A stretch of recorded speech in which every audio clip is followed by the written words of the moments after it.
সামনেই ICC champions trophy. এই টুর্নামেন্টে দলে সাকিব আল হাসান ও তামিম ইকবাল থাকবেন কিনা তা নিয়ে রয়েছে সন্দেহ। সাকিব আল হাসান ও তামিম ইকবাল অবসর না নেয়ায় চ্যাম্পিয়ন্স ট্রফিতে তাদের খেলার সুযোগ রয়েছে, তবে তাদের খেলা নিয়ে রয়েছে সন্দেহ। আর এখন থেকে নারী ক্রিকেটাররাও পাবেন উইনিং বোনাস। এদিকে বিপিএল শুরুর আগে ট্রফি ট্যুরের ব্যবস্থা থাকবে। বছরের শেষ সভা শেষে এসব কথা জানিয়েছেন বিসিবির সভাপতি ফারুক আহমেদ।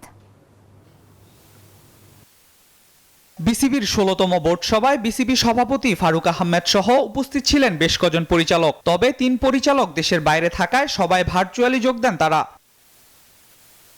বছরের শেষ বোর্ড সভায় আলোচনা হয়েছে বেশ কিছু বিষয় নিয়ে। সামনেই আইসিসি চ্যাম্পিয়ন্স ট্রফি। এই টুর্নামেন্টে দলে সাকিব আল হাসান ও তামিম ইকবাল থাকবেন কিনা তা নিয়ে রয়েছে সন্দেহ।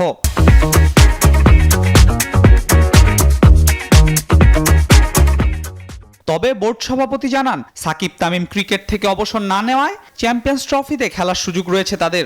সাকিব আসলে এখন বলবে যে কি বিপিএল খেলবে, ওর অবস্থাটা আসলে আমার থেকে কিছু বলতে হবে না, আমার কাছে কোনো আপডেট নাই সাকিবের ব্যাপারে। তামিমেরটা আসলে আপনার চিফ সিলেক্টর যেই কথা বলেছেন, এখনো কোনো পলিসি নাই। যদি কোনো প্লেয়ার রিটায়ার না করে থাকে আর যদি সিলেক্টর মনে করে তাকে টিমে দরকার, তখন ওই সিলেকশন কমিটি আসলে প্লেয়ারের সাথে পার্টিকুলার প্লেয়ারের সাথে আলাপ করা দরকার।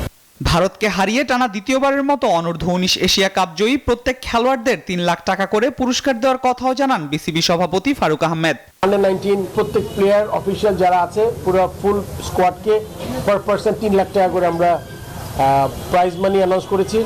সভায় আলোচনা হয়েছে নারী ক্রিকেটারদের নিয়েও। চুক্তিবদ্ধ জাতীয় দলের নারী ক্রিকেটারদের বাইরে নতুন করে ৩০ জন নারী ক্রিকেটারের সাথে চুক্তি করেছে বিসিবি। সেই সাথে এখন থেকে নারী ক্রিকেটাররাও পাবে উইনিং বোনাস। আমাদের মেয়েদের আপনারা জানেন একটা সেন্ট্রাল কন্ট্রাক্ট আছে, ওই সেন্ট্রাল কন্ট্রাক্টের ইন অ্যাডিশন আরও 30টা প্লেয়ার, ছেলেদের যেরকম ন্যাশনাল লিগ যারা খেলে এরকম একটা কন্ট্রাক্টরে আরও 30টা মেয়েদের একটা কন্ট্রাক্ট আনার কন্ট্রাক্টে আনবো।